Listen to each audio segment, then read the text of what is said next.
What the city is talking about. The news that impacts you. Welcome to the Montreal Now podcast with Aaron Rand and Natasha Hall. Welcome to another edition of The Week That Was here on the iHeartRadio Network. I'm Aaron Rand along with Natasha Hall, and this week we'll take a look at these stories. A university professor of mechanical engineering, no less, wanted to find a way to impart his knowledge and concern over sustainability and recycling to students around the world. So he did, by cycling across the globe and spreading the word. Are early birds more intelligent than night owls? I think we can all agree that we feel a whole lot smarter when we get a good night's sleep. But what does the research show? How are sleep and intelligence linked? Also, have you been hearing about Mastodon? No, not the elephant-like extinct mammal, but the new platform that some people are turning to as they reject Twitter. Should you follow suit? That's coming up. And the word notwithstanding has been making headlines all week as the Prime Minister called into question a decision by the Ontario government to use it as a way to force education workers to abandon their strike and return to work. But in Quebec, use of that same notwithstanding clause over religious symbols and language has resulted in court challenges, ongoing challenges. One of those is being heard this week over the imposition of Bill 21, a bill that prohibits people in positions of authority, including teachers, from being able to wear religious symbols in class, a move clearly aimed at primarily Muslim women. Stephen Brown is the head of the National Council of Canadian Muslims. We spoke to him about the challenge of fighting that law in court. So the battle, if you will, over Bill 21 is back in the courts. The government, of course, is there. Groups who oppose Bill 21 are there. We talked to Joe Ortona from the English Montreal School Board. Of course, they were, I don't say lucky enough, but of course they had a decision made earlier, the first time this ended up in the courts, allowing them to not implement the particular clauses with respect to, Bill 21. But now, as we await a decision, this go on for quite some time. We talked to Julius Grey yesterday, right? And suggesting that, there are 2 weeks set aside for this, but it could be 5-6 months for a decision. And one of the questions I asked him, was what it means, a positive decision anyway, what it means going forward, to which he said this. It tells us what sort of future we're going to have, a populist future or majoritarian future where the majority can do anything, or a liberal democracy where other individuals are protected from majority rule. So Stephen Brown is CEO of the National Council of Canadian Muslims. He's on the line right now. And Mr. Brown, I will tell you, I saw you being interviewed the other day, and I love the line because it really stuck out to me when you said, we're looking here at a situation where people, depending on what the ruling turns out to be, basically don't have rights. They have permissions. So I want you to elaborate on that when you say that. What do you mean exactly? Well, absolutely. Thank you so much for having me, Aaron. But yeah, what I mean by that is effectively, right now, the government has demonstrated that by using the notwithstanding clause, they can pass any law that they want to, removing our fundamental freedoms, and they don't have to justify it to anybody.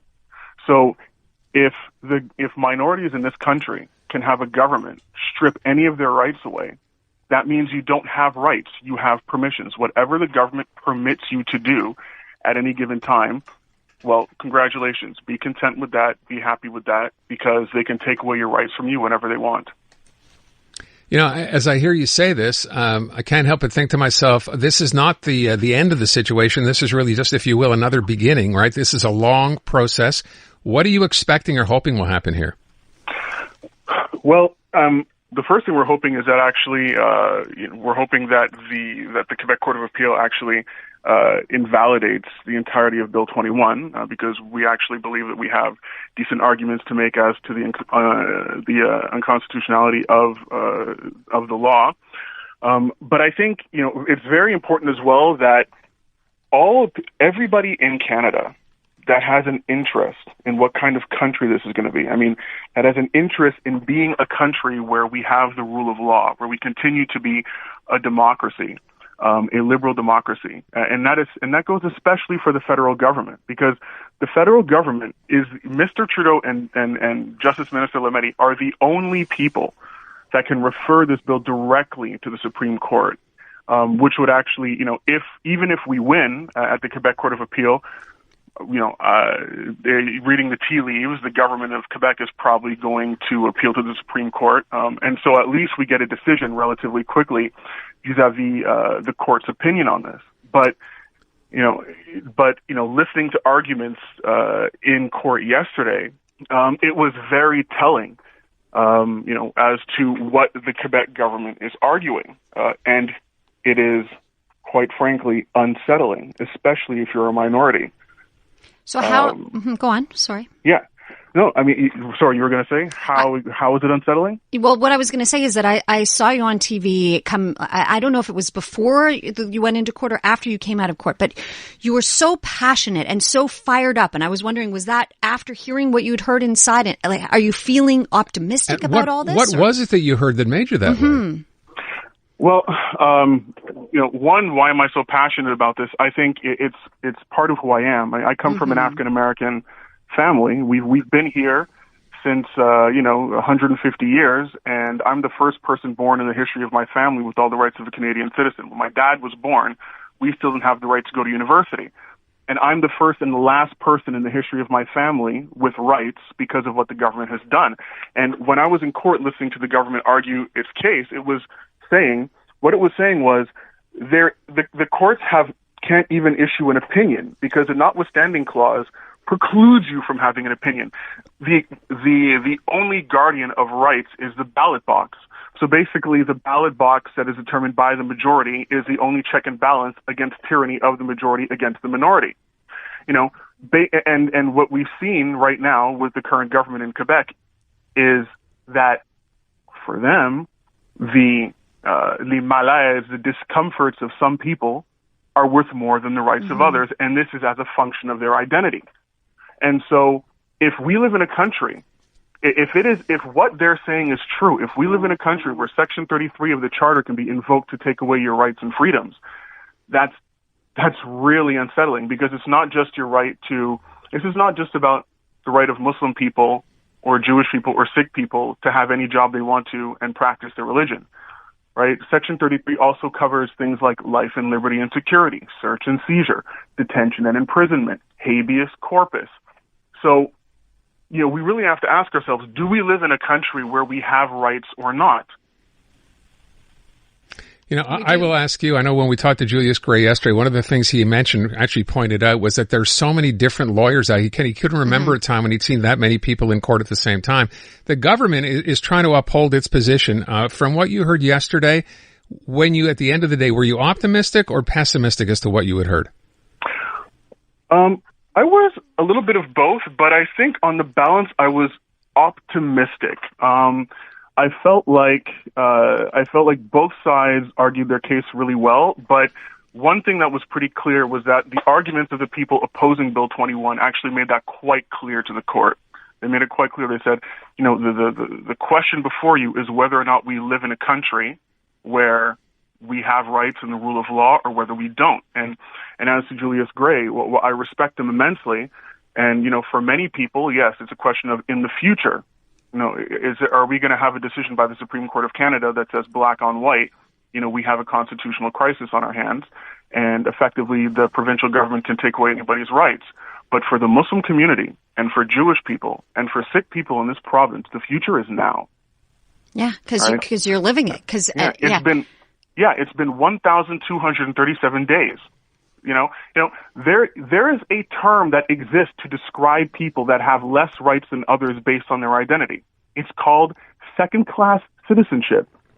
And that is what we have been for 1,237 days. We have been second-class citizens. When my great-grandfather, right, tried to apply to be a soldier in the First World War, the first time they told him no because he was black. When my grandfather wanted to get a job in a factory, they told him no, he was black. You don't look right. I mean, with this law, my family has returned to the 1920s and the 1930s. So, of course, I'm passionate about this.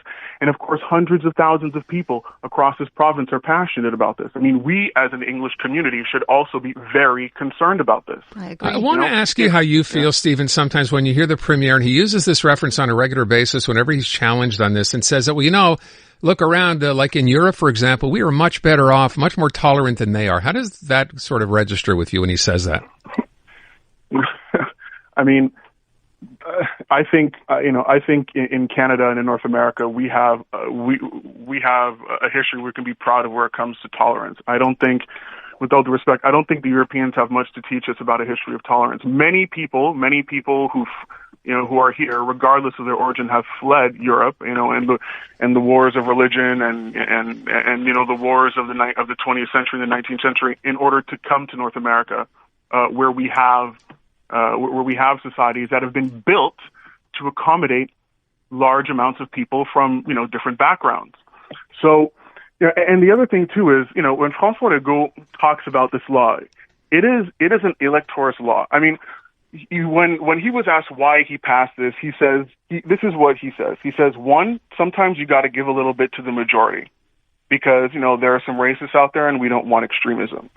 Two, he said, when asked about the legitimacy of using the notwithstanding clause preemptively, he said, well, in order to protect our culture, we think it's legitimate.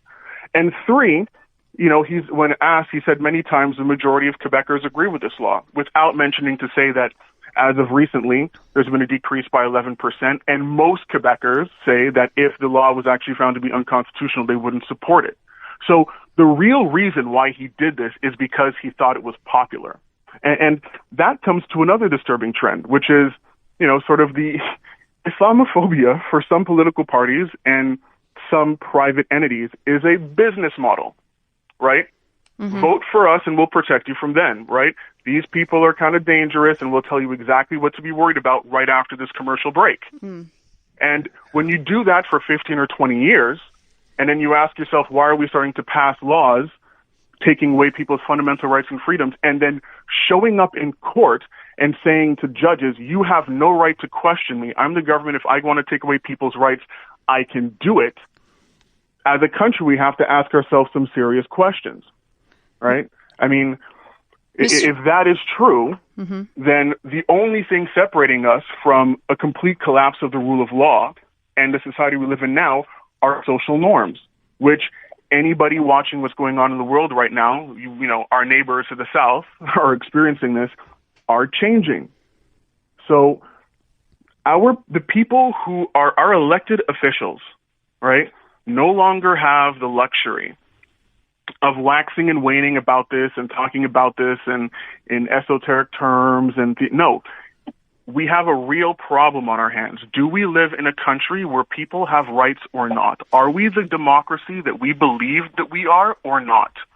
Because if our government can take away our most precious rights, the right to religion, the right to conscience, the right of the media, the right to peaceful assembly, habeas corpus, if they can take away those rights with no justification, then we have a problem on our hands that they need to solve. And they can't wait 2 years to solve it. They need to solve it now. Okay. We're out of time, but I have to ask you before we let you go, does this make you ever think of leaving Quebec, or it compels you to stay and fight? Never, right?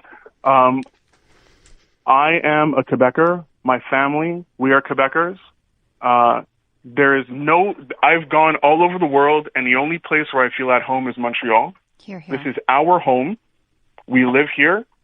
We've been, our community has been here for hundreds of years. And the idea of leaving is untenable. No, the goal. I think Martin Luther King said it best. The arc of history is long, but it tends towards justice. We are people that believe in justice. That is who we are as Quebecers. It's who we are as Canadians. This is a fight. This is a struggle that we can't afford to lose, so we're not going to lose it. Stephen Brown, CEO of the National Council of Canadian Muslims, to which I would simply ask to what Natasha said. You do what you do now, and you obviously do a very good job at it. Are you thinking of getting involved politically at any point? Not a chance. Not a chance. You're too smart for that. Okay. Stephen, what a pleasure to talk to you. I thank you so much for the time, and absolutely, and good luck. Thank you. Hey, thanks so much. You bet. Stephen Brown, National Council of Canadian Muslims, as the fight against Bill 21 in the courts continues. Yeah, wow indeed. Informative, interactive, and always interesting. This is Montreal Now with Aaron Rand and Natasha Hall. You know the expression, the early bird gets the worm? Well, does the early bird also get the brains? A new study shows that early risers may have an advantage over night owls.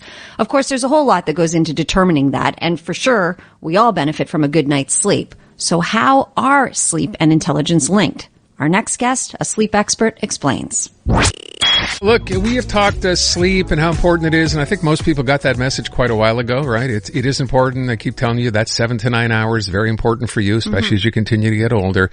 And then we sit and go, oh, that's great news, and I can't sleep. And in your case... Not you. No, but you have issues. Yes. And I'm lucky enough, and I'm not sure why, except I say, for the 20 or so years that I did a morning show, when you're getting up at 4 a.m., suddenly when you're not doing that anymore, it's not hard to sleep. And I know some people say, no, once you start doing that, you're always getting up. And I know that for some people that's the case. It wasn't for me. But you didn't have difficulty. So I did the morning show only, I think, for 8 years. So, not as long as you. And I slept terribly then.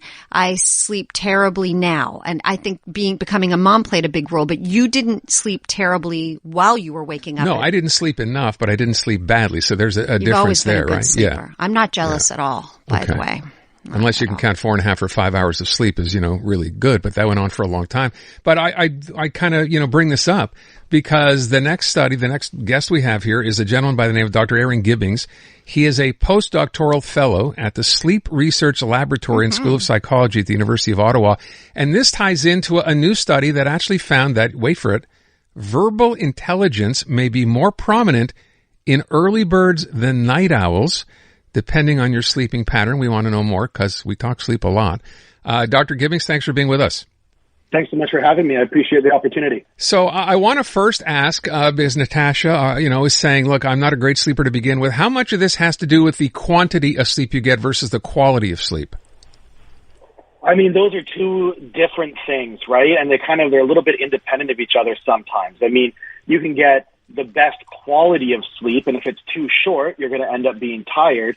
Or you can get exactly the right amount of sleep, that 7 to 9 hours that you were mentioning, and if it's not good quality sleep, you still end up feeling a little bit tired. So you kind of need to lock both in for it to really have the restorative properties that we want it to. Tired and dopey, right? Like I'm thinking that's how intelligence comes into play with this. If you don't get enough sleep or good quality sleep, you're going to be a little dopey. Well, definitely you can't operate at your cognitive performance capacity if you're not getting enough sleep. That's absolutely true. My next question after hearing you say that, though, is, okay, let's say you recognize that you're not getting that great sleep. What can you do to try to make it better, or can you actually do it? Like, what do you do?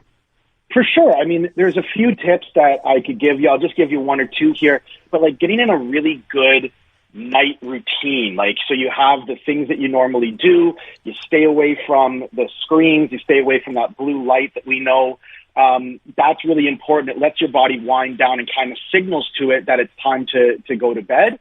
I mean, really getting into a set schedule of this is my bedtime, this is when I go down, this is when I get up. That's super important as well too. Then you can get your biological rhythms all synced up with your social rhythms, and that lets you kind of wind down at the time you need to, and to kind of wake up when you need to as well. Dr. Gibbings, I'm looking at Aaron, and I don't know this for a fact, but if I were to bet money on this, I would guess that he is up looking at his screen or watching something right until the last moment that he falls asleep. Am I right, Aaron? Yeah. Okay, so then my question, Dr. Gibbings, is, are some people just good sleepers and some people are just bad sleepers, and that's just the way it is? Yeah, there's a lot of individual variability, and sometimes it has to do with, but again, if Aaron's always on his screen until the same time, though, and then he goes to bed, then you let your body know that now it's time to wind down and now it's time to there you go. Huh. Right? So, I mean, there's a lot of things that contribute to what we call the circadian rhythm, right? Of when you're awake and when you're asleep and when you wind down. So, I mean, there's a lot of factors that go into it. Some of them are genetic, and you get a lot of individual variability. Some of it is environmental, what's going on around you. Some of it is routine-based. I mean, it's a really complex issue. So, just trying to control as many of those things as you can. There's always going to be individual differences, but there's not as much as you might think sometimes. So the one other thing I sort of question is this idea, of letting your body and circadian rhythms come into play. If you're sitting, let's say you typically go to bed, I don't know, at 11, okay? Yeah. Yet when you're sitting at the couch watching TV at 9 o'clock, you're starting to yawn, and I don't mean once or twice. I mean, you're yawning a bunch. You ignore that because that's not your bedtime, and you feel that if you went to bed then, you'd probably be waking up at 4 in the morning as opposed to 6 or 7 in the morning. So what do you do in a case like that? You go through that cycle, even though your body's telling you that, you're tired because you keep yawning? Well, what are you supposed to do? Sorry, what you're feeling when you're getting tired originally like that, when you're sitting and yawning, that's your body's normal hormonal response and your normal kind of endocrine response. And so your body is getting itself ready to go to bed. And if you don't allow it to, then it says, all right, like, let's stay up again. And that's what you get, that feeling of that second wind, right? So if you're fighting against your own biological rhythms, then it's going to make it difficult to kind of sleep well. It's going to make it a little more difficult maybe to wake up and do that kind of stuff. Okay, so then with this study, if we're trying to find out how sleep and intelligence are linked, I say we, but I mean you, Dr. Gibbons, I want to know how you go about conducting a study like this, and I guess how you were able to find out, like, the verbal intelligence more prominent in early birds means you wake up early, you're refreshed, you're ready to go, and then you're more articulate? Yeah, so verbal intelligence is linked to kind of that the comprehension and generation of speech and of language. So that's reading, that's writing, that's talking, that's hearing. And it's been associated with some other cognitive abilities for problem solving and really figuring out things that are kind of framed in a verbal context. So that's what the verbal intelligence is. So how we went about doing this study itself, we had people from all different ages were rigorously screened for sleep problems, for shift work, for, you know, if they took medications, if they had different issues. There's a whole list that I mean, I don't want to get into. But they were rigorously screened to be included in the study. And then we had them do a cognitive test battery online, and they did a number of different activities that all tap into different cognitive abilities. And then we analyze that and pull some of that apart so that we can see what abilities they have that are separate. Because a lot of tasks, they involve more than one thing, right? So we do that. We get the people who are in the study, our volunteers, they wear actigraphy or motion capture, like motion recording devices, like a you know, your Fitbit or your Fitbit or your exercise watch. And then we can look at when they're active and when they're not, when they go to bed and how long they're in bed for and that kind of stuff. Okay. So we can kind of use it to all work together. Does it kind of boil down to, though, like, you don't have your wits about you as much if you're not well rested? Yes. I don't think that we need science or specific studies to tell us that when I'm tired, I'm just not as sharp as I am when I'm well rested, right?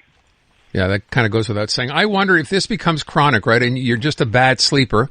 You know, despite all the advice you may be giving on what to do and the tips to try to get to a point where you can, you know, start to have regular sleep.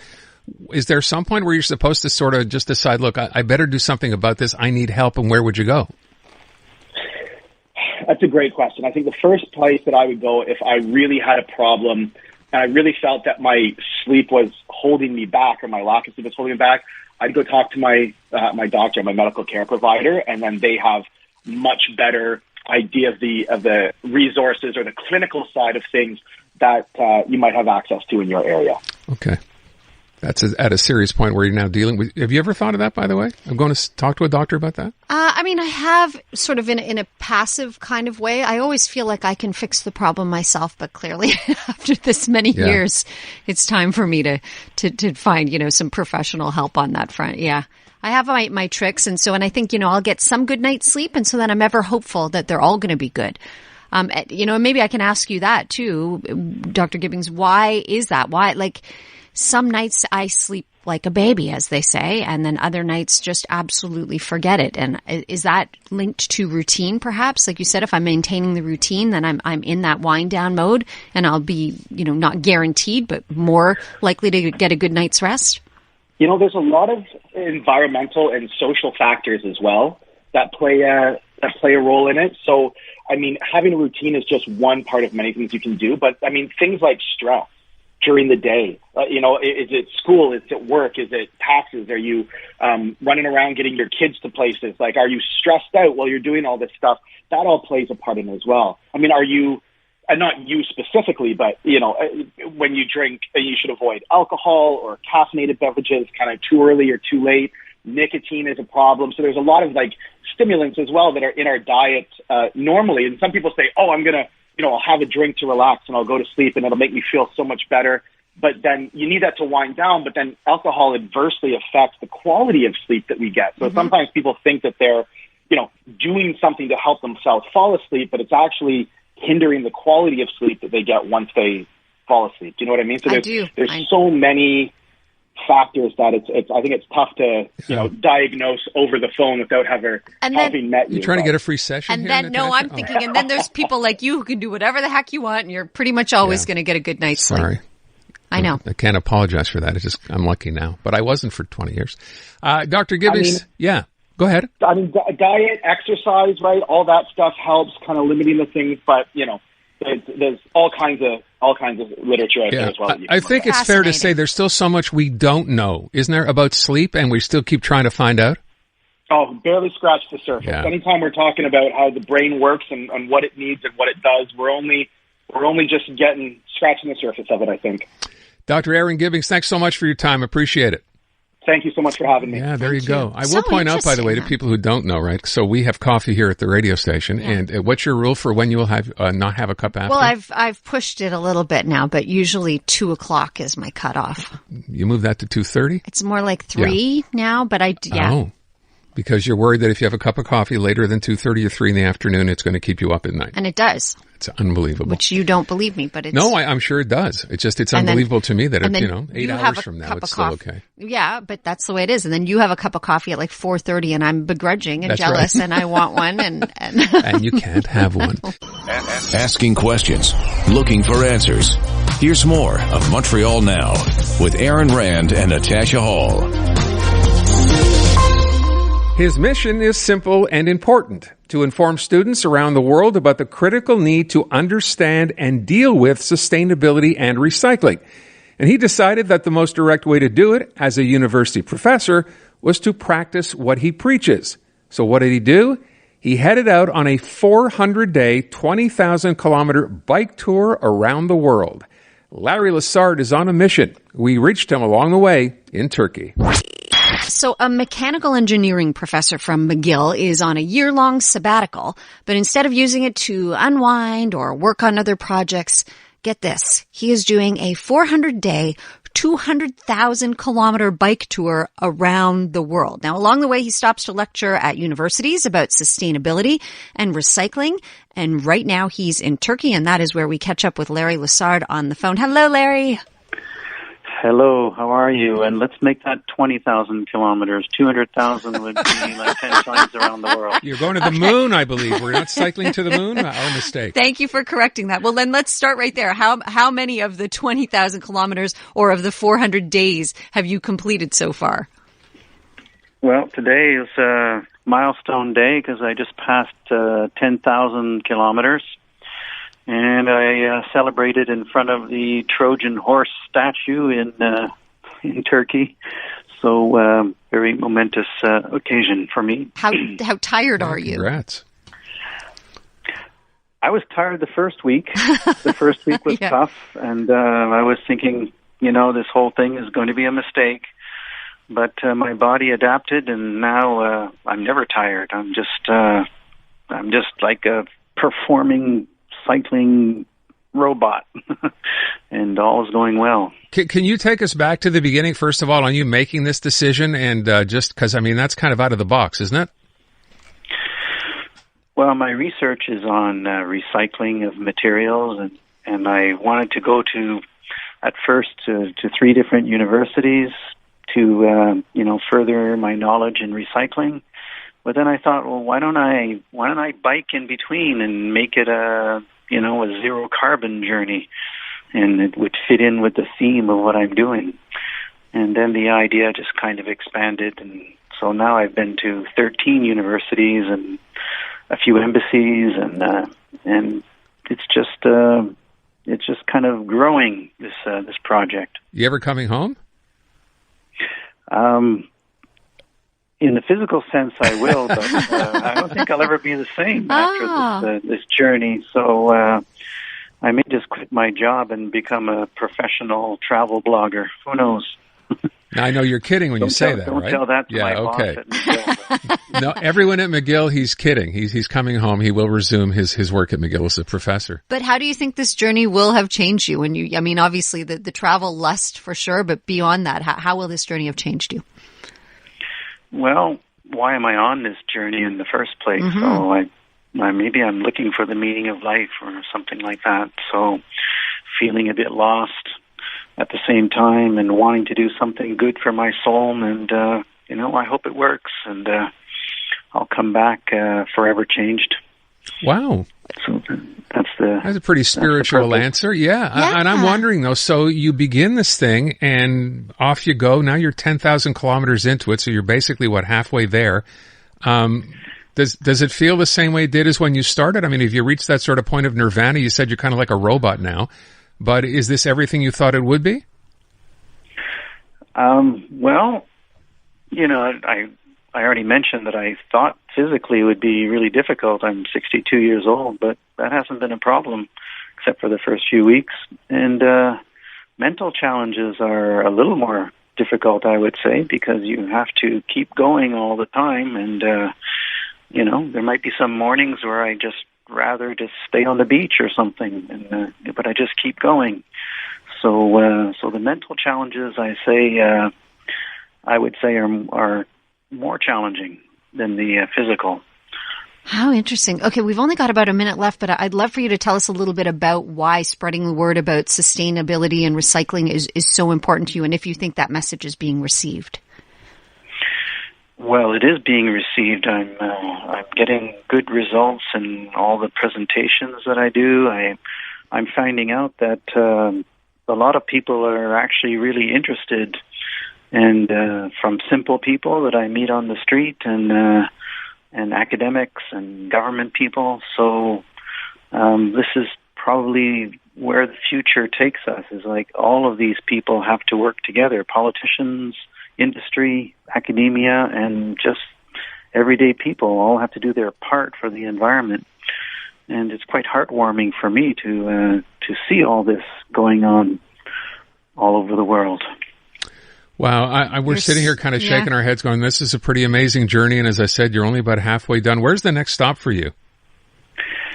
I'm spending this month in Turkey because I could not get to Iran. That was where I had 4 presentations to give in Iran, but things aren't going so well there, and I can't get a visa, so I'm going to have to fly over, and I'm going to Southeast Asia after this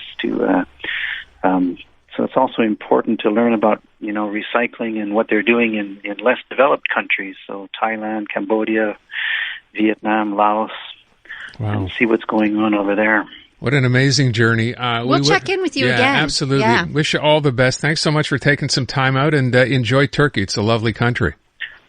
Right. www.bike62.com. There you go. You can follow them there. Bike62.com. Thanks so much. Keep up the good work. Larry Lessard, McGill professor, just cycling around the world, and we knocked 180,000 kilometers off his trip, Natasha. So we saved him a lot of time. We did. Yeah. The stories in the news that are worth your time. Montreal Now with Aaron Rand and Natasha Hall. What is Mastodon? If you've been hearing about this social platform lately, it's because people are definitely talking about it. But are they using it? Is it really a viable alternative to Twitter? And speaking of Twitter, why have so many people been leaving since Elon Musk bought it? Should you think about leaving too? And if so, is Mastodon the place for you? You may have heard the name Mastodon. Anybody hands? Mastodon? Not the extinct elephant animal. No. This is the new online site that, may give Twitter a run for its money. So in the wake of everything that Elon Musk has done over the past couple of weeks, which mainly involves firing half the staff, apparently. And then hiring some back. Yeah. And now apparently story today is 2 high-level executives are now decided they're going to leave on their own. They don't like what's going on. So people have decided, look, there are other sites out there. One of them is this site called Mastodon. I know our Gazette health reporter, Aaron Durfel, is now posting on Mastodon. So we thought we'd try to find out a little bit more because I had not heard the name up until this story broke. Carmi Levy, typically the guy we go to on this kind of stuff, our CJD 800 tech experts. So Carmi, first of all, thank you very much. Appreciate the time today. Tell us what Mastodon is and why it's creating a bit of a buzz here. Well, first of all, I went to journalism school with Aaron Durfel, so he will be my first friend on Mastodon. I haven't been finding anyone on it. So, Aaron, I'm coming for you, buddy. So Mastodon, it's an app. It kind of looks a lot like Twitter. It operates a lot like Twitter. But it's different. It's relatively new. It's been around since 2016. It's sort of a small project. It's one guy who programmed it with funding from the European Commission. So, like, it's just a kind of, it's open source. It is what's known as decentralized. In other words, unlike Twitter, no one person will ever buy it or control it. Which is sort of one of the reasons why a lot of people who are upset with Twitter now that Elon Musk owns it are moving over to Mastodon because they don't want that kind of control. And so, it's being positioned as an alternative, and they are incredibly popular. It's one of the most popular downloads in both the Apple and Google app stores now. The company that controls it now says that they've had over 1 million monthly active users in the last week, record numbers. Hundreds of thousands of people are downloading the app on a regular basis, and they're getting a lot of buzz, a lot of pickup. And it all sounds good. And so I saw all that news, and I thought I would dive in onto something, and I downloaded it, installed it. And then I went looking for people, and I couldn't find anyone. None of my friends are on it. It's lonely. And that is the problem, because, you can have the greatest app in the world, but if none of your friends are on it, it's kind of, what am I going to do? Talk to myself? But wasn't it like that for all the apps initially? This one's gaining speed pretty quickly, is it not? It certainly is, but you sort of have to put it in perspective. Right now, they say they have 1 million monthly active users, whereas Twitter has 250 million people every day on it. Wow. And they aren't just using it like once and then setting it aside, which is kind of the way Mastodon is. People aren't using it all the time. It's not on the front screen of their smartphone. It's not a primary app just yet. And so, it'll take time. It'll take, probably years of this to continue before Mastodon ever gets to that point. And we've heard other apps, for example, Parler, Clubhouse, Reddit is a somewhat different animal, but, there have been a number of what I like to call Twitter killers that have emerged from the shadows in recent years, including even Donald Trump's Truth Social. That was supposed to be an alternative to it as well. Basically, it's a ripoff of Twitter, but they all suffer from the same problem, is that unless everybody moves over to them at the same time, the experience isn't going to be as robust, and you're really not going to want to stick with it. So, Mastodon's going to have to get through that valley, so to speak. And I'm kind of hoping it does. I think having an alternative to Twitter would be a good thing. It would be healthy for all of us, including for Twitter. But the problem is I've seen this play out so many times before, and every time an app comes along, when Twitter has a bad stretch for a while, for example, it was constantly crashing and everybody was moving to other apps. Well, and then Twitter figured it out and everyone came back. So I don't think that's really the problem, and I have a funny feeling that 6 months from now when we look back, Mastodon, it'll be used by a small percentage of people, but the truth of the matter is it isn't the Twitter killer that we think it's So it's funny because it seems to me like the anger issue is what sort of forced people to say, I'm getting rid of Twitter because of Elon Musk and what he's doing, and then realize, as you just said, now they can go somewhere else. But, the breadth of that particular app is simply not there. So I get it, right? You don't have those eyeballs that you had on Twitter. But how is it overblown, Carmi, in your opinion, this idea that, Elon Musk is basically going to drive this thing into the ground? I think the risk is there that the Twitter of the future will be very different than the Twitter of the past, and for a lot of people that may not be something that they want. I don't worry so much about end users. The truth of the matter is Twitter user rates, the number of people who are using Twitter regularly, that has actually gone up since Elon Musk bought the company. And I think the reason being is there's a barn on fire, and everyone just wants to make some popcorn, pull up a chair, and watch the show. And so that's kind of what's going on here, is that nobody wants to miss out on what's happening on Twitter. And even for all of his bombast and for all of his chaos and his controversy, Elon Musk is a newsworthy guy. And even if we don't agree with him and we don't support his, rather strange views, I think nobody wants to be that person at work, around the water cooler, or among their peer group, their friends, their colleagues, family members, who says, oh, I didn't see what Elon Musk posted today. So we're still there, even if we're complaining loudly. And so I think long term, Twitter is going to have some changes. Elon Musk has made that abundantly clear. But, the reason that we use Twitter was as valid before Elon Musk came along, and it's still valid today. And so if it still brings you that value, it almost doesn't matter who owns the company. The answer is really in the palm of your hand, not in Elon Musk's sort of his policies or his politics or anything like that. Frankly, that doesn't affect my user experience, and it probably won't affect yours either. Interesting. I was thinking about what Twitter's going to look like in 6 months from now, and I thought, I bet Elon Musk doesn't know. I don't think he has a master plan yet as to what it's going to look like in 6 months. I think, given how it's been a little all over the place thus far, given with the checkmark fiasco and stuff, I think he's figuring it out as he goes. You? Oh, 100%, Natasha. I think that's exactly it. He almost seems to ping pong from one thing to another, often within minutes, like the verification debacle. He introduced the so-called gray check mark, which was to replace the blue check mark, which now basically anybody can buy for $8 a month. And then within 2 hours, he was tweeting, "I killed it." So, you never quite know what's going to happen next, and I don't think there is a long-term roadmap. I don't think Elon Musk knows what's coming next. I think he's operating reactively, which, for a company like Twitter in the short term, maybe that'll work, but long term, this company needs a strategy. And truth of the matter is, this is a company that was in trouble long before Elon Musk showed up. And the problem isn't that people aren't passionate about it. They are. The problem is that it's just a really lousy business. They don't serve up ads as well as Facebook does, as well as TikTok does. And then right now, because advertisers are so concerned about Elon Musk's unpredictability, many of them are pausing their buys on the platforms. Yeah. And so the revenue for the company is in free fall. Elon Musk has to fix that. Politics be damned. I got 30 seconds to wrap up. Is the checkmark history? I'm sorry, I'm not up to date here. You don't have to pay $8 anymore? No. No, so you still do, or you will. They're instituting it now. They're sort of waiting for the midterm elections to die down, and then they're going to implement it. Basically, it means that if you subscribe to Twitter Blue for $8 a month, then you will be eligible for a blue check mark, which basically means nothing, right? Right, exactly. It just means someone paid $8. And the verified one that was supposed to be, for legitimate accounts, high-profile accounts, celebrities, that was supposed to be gray, but that was canceled about 2 hours after it was implemented yesterday. So we're not quite sure where that's going to go. Good grief. I thought it was all canceled. Carmi, thank you so much. Appreciate the time. Thanks, guys. Take good care. Carmi Levy, CJD 800 tech expert. So there you go. The on again, off again, $20, $8, and we don't know where it is. I thought they'd scrapped it. They scrapped it for the midterms, and then they said they'd bring it back. So we're now after the midterms, so that's what he's saying. They're going to bring it back, maybe. Oh, my goodness. Or not. That wraps up another edition of The Week That Was here on the iHeartRadio Network. I'm Aaron Rand, along with Natasha Hall, and we will see you next week. Have a great week. This has been the Montreal Now podcast with Aaron Rand and Natasha Hall. Listen live on your radio weekday afternoons from 2 to 6 on CJAD 800 or through the iHeartRadio app.